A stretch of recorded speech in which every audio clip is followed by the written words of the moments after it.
신명기 19장은 도피성과 하나님의 공의에 대해서 나오고 있습니다. 여러분 1절부터 13절을 우리가 읽었는데요. 도피성에 대해서, 도피성의 제도에 대해서, 그리고 도피성 대신 예수 그리스도께 피하라라는 그런 의미가 들어 있습니다. 여러분 이스라엘 백성들은 이제 그 사이에서 우연하게 발생되는 그런, 아니면 또 고의적으로 그런 살인할 경우이든지 살인이 발생하면 살인으로 복수하는 악순환이 계속되었습니다. 이 무모한 이러한 피복수 관습은 실수 중에 전혀 의도되지 않는 그런 살인까지도 그렇게 그 대상으로 삼는 데 문제가 있었습니다. 그래서 하나님께서는 이 같은 피해 복수가 오히려 생명을 존중해야 하는 이런 신앙 공동체에 악영향을 끼칠 것을 염려하셨습니다. 그래서 사회적인 제도를 주셨습니다. 그것이 바로 도피성 제도입니다. 오늘날에도 여러분 보면 과실치사라는 그런 제도가 있습니다. 여러분 이처럼 실수나 전혀 의도하지 않는 그 살인을 저질렀을 경우에 피해 복수로부터 안전한 피난처를 주신 것이 곧 도피성 제도였습니다. 여러분 이스라엘 백성들은 이미 가나안 땅에 들어가기 전에 요단 동편에서 3개의 도피성을 이렇게 마련했습니다. 그런데 여러분 본문에서 하나님께서는 가나안에 입성하여서도 3개의 도피성을 마련하라는 명령을 하십니다.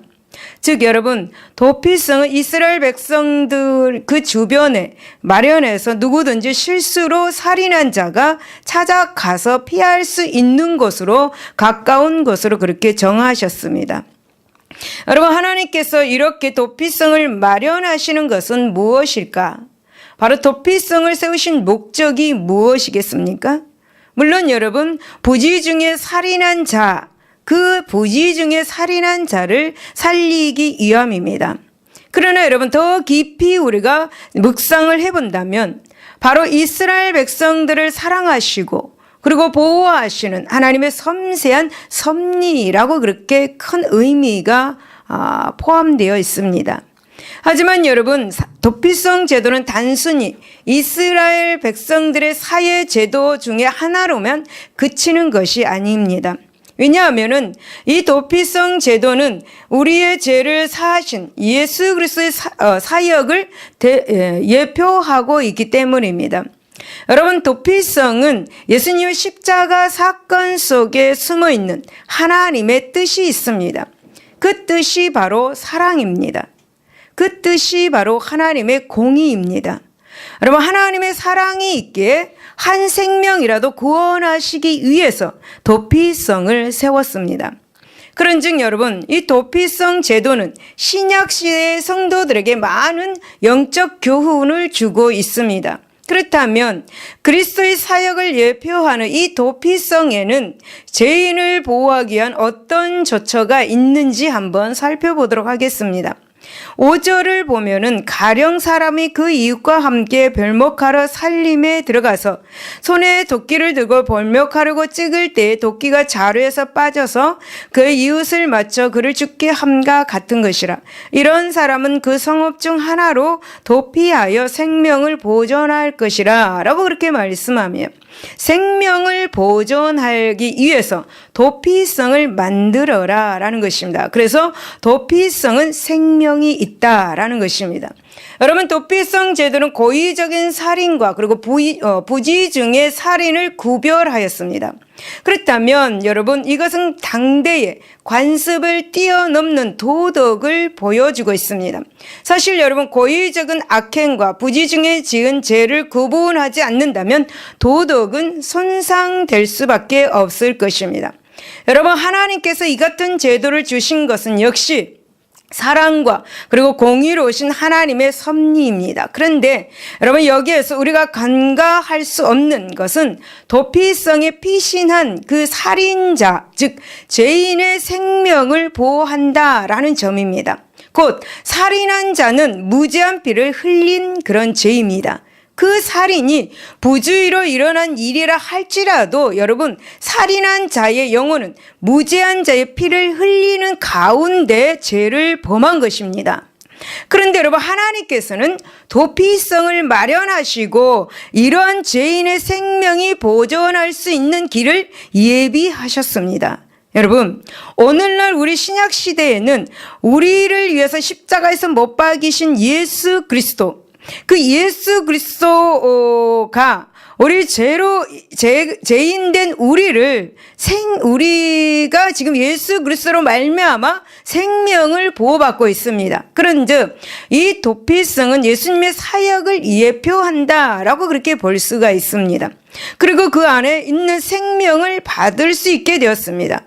도피성으로 피하여야 생명을 유지할 수 있다라는 거죠. 다시 말씀을 드리면 도피성에 피한 자가 생명을 보호받은 것처럼 오늘날 우리 역시, 모든 성도 역시 도피성 대신 예수 그리스도께 피해야만이 생명을 유지할 수가 있다라는 것입니다. 할렐루야. 여러분, 우리가 생명을 유지할 수 있는 방법은 무엇인가? 바로 예수 그리스도 안에 들어가는 것입니다. 예수 그리스도 안에 들어가야만이 우리가 생명을 유지할 수가 있습니다. 사랑하는 여러분, 이스라엘 백성들은 도피성으로 들어갔을 때 그 생명을 보존할 수 있었습니다. 이렇듯이 우리 또한 예수 안으로 들어가야만이 생명을 유지할 수 있음을 믿으시기를 바랍니다. 할렐루야.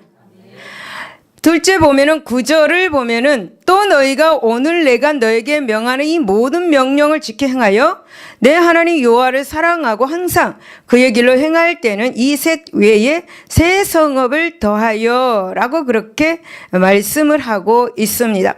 이 새 성읍을 더하여 라고 말하고 있는데요.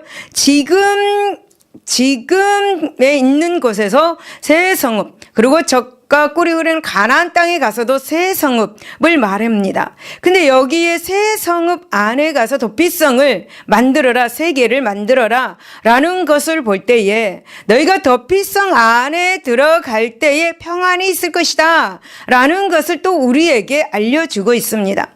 여러분, 비록 부주의로 인해서 사람을 죽였다 할지라도 살인한 자는 그 죄책감과 그 피해 복수에 대한 두려움을 가지게 될 것입니다. 그래서 마음이 매우 혼란한 상태에 있었을 것이죠. 그 영혼은 피폐해졌을 것입니다. 육신은 지쳐 있었을 것입니다. 하지만 도피성에서는 생명을 보호를 받습니다. 때문에 여러분, 살인한 자도 도피성에 들어가서는 죽음의 공포에서부터 벗어날 수가 있었습니다. 그리고 그 영혼도 이 도피성 안에서는 더 이상 혼란을 느끼지 않아도 되었을 것입니다. 그리하여서 여러분, 살인한 자가 당시에 제사장이 죽기까지 머무는 동안에 도피성에서 평안을 찾을 수가 있었습니다. 여러분, 이것은 여러분, 신약 시대에 예수 그리스도 안에서 성도가 주홍 같은 죄를 지었을지라도 평안을 누리는 것과 같은 것입니다. 그렇습니다. 여러분, 이 도피성에서의 평안은 예수 그리스도 안에서의 평안을 예표하고 있는 것입니다. 그러므로 여러분, 우리는 도피성을 통해서 예수님이 우리의 도피성 되심을 깨닫고 그 안에서 참 평안을 누리는 저와 여러분들이 되시기를 바랍니다. 여러분, 도피성 되시는 예수 그리스도 안에 있을 때 참 평안을 누릴 수 있다는 사실도 여러분 기억하시기를 바랍니다. 어떤 세상의 어떤 것도 여러분에게 참 평안을 줄 수가 없습니다. 오직 예수 그리스도 안에만 있을 때에 참 평안을 얻는다는 사실. 여러분, 요한복음 14장 27절에 보면은 너희의 평안을 너에게 끼치노니 곧 나의 평안을 너에게 주노라. 내가 너에게 주는 것은 세상이 주는 것과 같지 아니하니라. 너희는 마음에 근심하지도 말고 두려워하지도 말라라고 말씀합니다. 세상 것에서 참 평안을 얻으려고 할 때는 여러분 마음에 불안하고 두렵습니다. 그렇지만 하나님 안에서 참 평안을 찾을 때는 그 평안이 세상에서 줄 수 없는 그러한 말로 표현할 수 없는 평안이 우리에게 찾아온다라는 것입니다. 여러분, 참 평안은 온전한 속죄를 이루신 예수 그리스도 안에서 이루어지는 것을 믿으시기를 바랍니다. 여러분, 13절을 보면은 내 눈이 그를 긍휼히 여기지 말고 무죄한 피를 흘린 죄를 이스라엘에서 제하라. 그리하면 내게 복이 있으리라 라고 그렇게 말씀합니다. 이 말씀을 볼 때에 도피성 안에는 구원이 있음을 알 수가 있습니다. 여러분, 도피성에 피하는 이유는 무모한 살인의 악순환을 끊고 생명을 구하기 위해서입니다. 여러분, 생명의 그 보존은 곧 생명의 위협으로부터 보호를 받는다라는 그런 말이죠. 그런즉 여러분, 이 도피성에서의 이 평안은 곧 생명을 주 안에서 구원했다는 데서 온다라는 사실입니다. 그렇습니다, 여러분. 이 도피성에 피하는 것은 궁극적으로 생명을 보존하기 위함입니다. 영원한 생명을 보존하기 위함에 하나님께서 이스라엘 백성들에게 도피성을 주었습니다. 우리 또한 하나님께서 영원한 생명을 보존하기 위해서, 영원한 구원을 보존하기 위해서 하나님께서 우리에게 예수 그리스도를 보내주셨습니다. 그 예수 그리스도께서는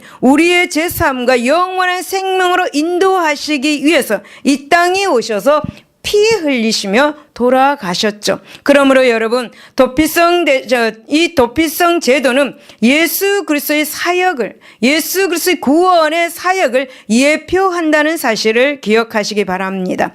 여러분, 사실 우리는 주홍 같은 죄로 인해서 죽을 수밖에 없는 존재입니다. 마치 자기도 모르는 사이에 살인한 자처럼 말이죠. 그런데 여러분, 예수 그리스도께서 오심으로 우리는 죄의 굴레를 벗고 생명회로 나아갈 수 있게 되었습니다. 여러분, 예수 그리스도의 사역은 우리를 구원으로 인도하신 것입니다. 우리는 그 예수 그리스도의 십자가의 그 사역으로 우리가 모두 다 구원의 반열에 서게 된 것을 믿으시기를 바랍니다. 여러분, 그러므로 우리는 이스라엘 백성 중에 주지 중에 살인한 자가 도피성에 피한 것처럼 참 구원의 도피성 대신 예수 그리스도의 품 안에 피함으로써 세상의 온갖 그런 유혹과 사단의 도전으로부터 보호받는 성도가 되시기를 바랍니다. 여러분, 우리는 아담과 하와로부터 유전된 그런 죄책과 그리고 부지중에 지은 그 죄로 인하여서 죽을 수밖에 없었습니다. 그런데 하나님께서 우리를 불쌍히 여기셔서 우리에게 도피성을 주셨습니다. 그 도피성이 누구라고요? 예수 그리스도라는 것입니다. 여러분, 우리는 지금까지 도피성을 통해서 우리를 지극히 사랑하셔서 예수 그리스도를 보내주신 하나님의 섭리를 볼 수 있었습니다. 그런즉 우리는 참 도피성 대신 예수 그리스도 안에 피함으로써 참 생명과 그리고 참 평안과 참 구원을 누리는 저와 여러분이 되시기를 바랍니다. 14절에서 21절을 보면 증인에 관한 규례입니다. 하나님의 공의에 따라서 이 땅에 증인을 세운다라는 것을 볼 수가 있습니다.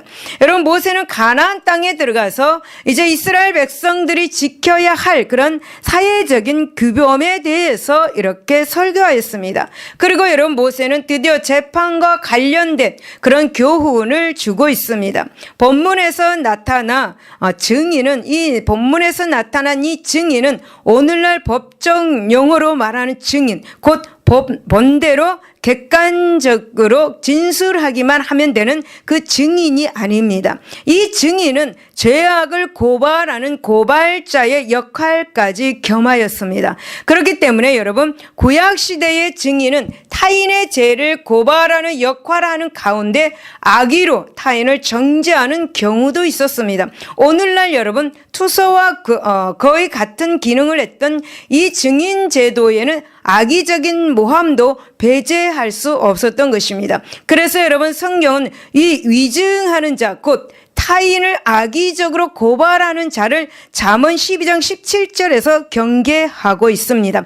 그리고 여러분, 하나님께서는 이 본문에서 위증하는 자의 악의적인 고발을 막는 대안을 제시하고 계십니다. 즉 그것은 신명기 19장 15절을 보면 두세 사람의 고발로 증인을 세우라라는 것입니다. 또 여러분 신약의 그 시대에도 마태복음 18장 16절에 보면 이러한 전통에 따라서 증인을 두세 사람 세우는 일이 많았음을 우리가 볼 수가 있습니다. 여러분 사도 바울도 마찬가지입니다. 사도 바울도 로마서 1장 9절에서 이렇게 말했죠. 하나님께서 증인이 되심을 선포함으로 말씀을 전하는 자의 진실성을 강조하였습니다. 이처럼 여러분 증언은 타인을 고발하여 공동체 내에서 악을 제거하고 말의 진실성, 그러니까 말의 진실성을 강조하는 그런 제도로 자리 잡았습니다. 하지만 여러분 연약한 인간이 사용하는 이 제도란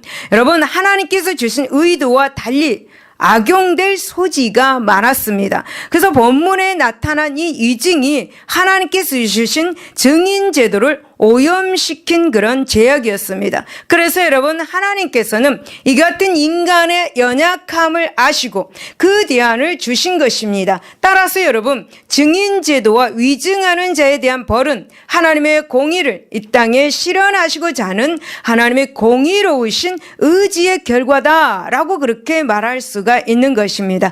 여러분 그렇다면 인간의 연약함에도 불구하고 하나님의 공의를 이 땅에 이루기 위해서 우리는 과연 어떻게 해야 되는가? 본문을 통해서 알아보도록 하겠습니다. 여러분 15절을 보면 사람의 모든 악에 관하여 또한 모든 죄에 관하여는 한 증인으로만 정할 것이 아니요 두 증인의 입으로나 또는 세 증인의 입으로 그 사건을 확정할 것이며 라고 그렇게 말씀합니다. 연약한 인간의 위증을 막는 대책이 필요하다라고 그렇게 말씀하고 있는 것입니다. 여러분 만일 모든 사람이 성실하고 온전한 성품을 가지고 있다면 서로 정죄할 일도 없을 것입니다. 그리고 범죄 사실을 고발하는 일이 발생한다 할지라도 그 사람의 고발 정도로 죄가 입증될 수 있을 것입니다. 하지만 여러분 인간은 연약하여서 타협하기가 쉽습니다. 때로는 이기적인 목적으로 서슴없이 여러분 거짓말을 하기도 할 것입니다. 여러분 심지어 엄숙한 사역을 하면서도 진실을 말하지 않고 어물어물 거짓을 증언하는 경우도 있습니다. 특히 여러분 구약시대와 같이 증인의 이 증언이 곧 고발자의 역할을 할 때에 한 사람의 고발자의 말만 듣고 타인을 정죄하기는 불합리한 점이 굉장히 많았습니다. 따라서 여러분 본문처럼 하나님께서 두세 사람의 증인을 두어야 한다고 하신 것도 이 때문이었습니다. 즉 하나님께서는 죄악의 혐의를 확정할 때는 여러 가지 각도에서 여러 사람의 증인을 토대로 공정하게 판단해야 한다는 것을 가르쳐 주고 있습니다. 여러분 오늘날에도 죄인으로 확정되기 전에는 죄인 취급을 하지 않는다는 법률상의 조항이 있습니다. 이스라엘 백성들은 하나님의 섭리 가운데에 위증으로 인해서 피해를 방지하고 있었던 것이죠. 다시 말씀을 드리면은 하나님의 공의를 이 땅에 실현하기 위해서는 이 같은 하나님의 법을 실천함으로 이루어진다라고 그렇게 본문에서 말씀하고 있는 것입니다. 그러므로 여러분 고소한 자나 판단하는 것이 곧 하나님의 귀한 생명을 헛되이 정죄하지 않고 하나님의 공의를 이 땅에 실현하는 길임을 우리는 기억해야 될 줄로 믿습니다. 할렐루야.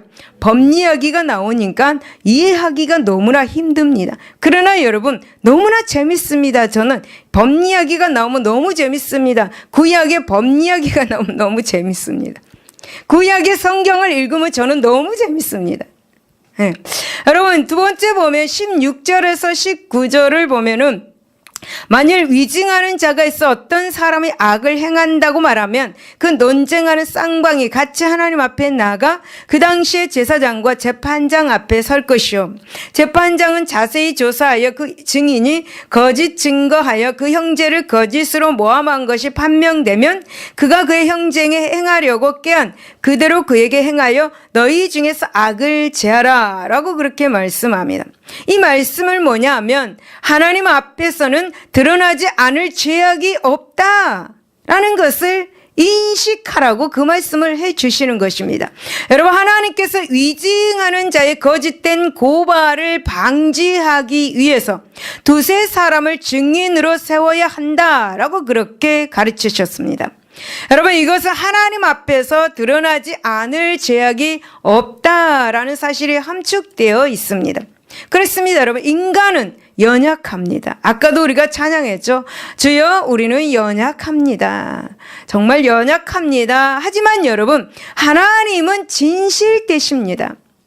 여러분, 인간은 이기적인 타협을 하지만 하나님은 공의로우신 분이십니다. 여러분, 인간은 죄를 짓지만 하나님은 무음하셔서 죄를 판단하고 벌을 내리시는 분입니다. 그러므로 여러분, 하나님 앞에 선 인간은 여러분, 하나님을 두려워할 수밖에 없는 것입니다. 특히 여러분, 죄인된 자로서 이 공의로우신 하나님 앞에 선다는 것은 불가능한 일입니다. 왜냐하면 하나님의 정의가 죄인의 죄에 진노하실 것이기 때문인 것이죠. 여러분, 인간은 누구든지 하나님 앞에 선 자로서 판단하고 행동을 해야 합니다. 하나님의 앞에 선 자로서 이 같은 자세가 하나님을 두려워하는 인간의 경성하는 태도인 것이죠. 여러분, 이런 사람은 하나님 앞에서 드러나지 않을 죄악이 없음을 인정하는 사람입니다. 여러분, 타인을 고발하는 자가 하나님 앞에 선 자로서 타인을 정죄하기 위해서 거짓 증언을 할 수 있겠는가? 하나님 앞에 선 자는 타인을 정죄하지 않습니다. 왜 그렇습니까? 왜 그렇게 생각하실까요? 여러분, 자기의 죄가 드러나게 될 것을 알고 있기 때문입니다. 우리 모두 다 죄인입니다. 우리 모두 다 죄를 아무리 꽁꽁 숨겨도 하나님은 다 아세요. 하나님 앞에 선 자가 남을 판단하고 비판하는 것, 그것이 하나님은 내 죄를 알고 있는데 그걸 할 수가 없다라는 거죠. 무슨 말씀인지 아십니까? 그러므로 여러분, 이 땅에 하나님의 공의를 실현하기 위해서는 어떻게 해야 됩니까? 어떻게 해야 되는가? 먼저 우리 스스로 하나님 앞에 선 자로서 하나님 앞에 선 자로서 두려움과 떨리는 심령으로 매사를 처리하는 것입니다. 여러분, 그래야 할 때 이 땅에 위증이니 정죄니 하는 이기적이고 타협적인 그런 태도가 사라지게 될 것입니다. 여러분, 20절을 보면은 그리하면 그 남은 자들이 듣고 두려워하여 다시는 그런 악을 너희 중에서 행하지 아니하리라 라고 그렇게 말씀합니다. 이 말씀을 보면은 하나님의 공의로 다른 사람에게 본이 되어야 된다라는 것을 알 수가 있습니다. 여러분, 하나님께서 위증하는 자를 가려서 모함에 대한 벌을 주라 라고 그렇게 말씀하셨습니다. 그리고 모함하는 자들을 벌하는 것이 타인에게 교훈이 되게 하라라고 그렇게 말씀하십니다. 여러분, 사실 위증죄는 단순히 개인적인 윤리 문제, 곧 양심의 문제로 끝나지 않습니다. 여러분, 위증죄는 전체 공동체의 결속을 와해시킵니다. 그리고 궁극적으로는 심판자 되시는 하나님의 공의를 실추시키는 결과를 초래합니다. 때문에 이 위증죄를 엄중하게 다스리는 것은 공동체 결속을 유지하고 그리고 하나님의 공의를 이 땅에 실현하는 길인 것입니다. 사랑하는 여러분, 하나님께서는 이 같은 결과를 위해서 위증하는 자를 엄중하게 다스리고 백성들에게 본이 되게 하라라고 그렇게 말씀하셨습니다. 여러분, 하나님의 이 놀라운 섭리는 택한 하나님의 백성들의 신앙 공동체를 순결하게 유지하고자 하신 것입니다. 이 신앙 공동체를 유지하고 굳건하게 결속함으로써 그 안에 평안을 누리게 하시기 위해서 지금 이런 말씀을 우리에게 하고 있는 것입니다. 그러나 여러분, 연약한 인간이 이 사단의 유혹에 넘어가서 공동체의 지체인 형제를 넘어지게 하고 또 하나님 안에서 은혜로 누리는 평안을 위협받게 된다면 공동체를 순결하게 유지하려는 이 하나님의 이 공의로우심이 섭리가 아무런 의미가 없게 될 것입니다. 여러분, 하나님께서는 우리를 위해서 무한한 사랑을 베푸셨습니다. 그런데 여러분, 인간은 사랑을 베푼 이에게 악으로 갚게 되는 것이죠. 그런즉 여러분, 우리는 하나님의 사랑과 은혜를 여러분 신앙 공동체의 순결한 아름다움으로 화답해야만 될 줄로 믿습니다.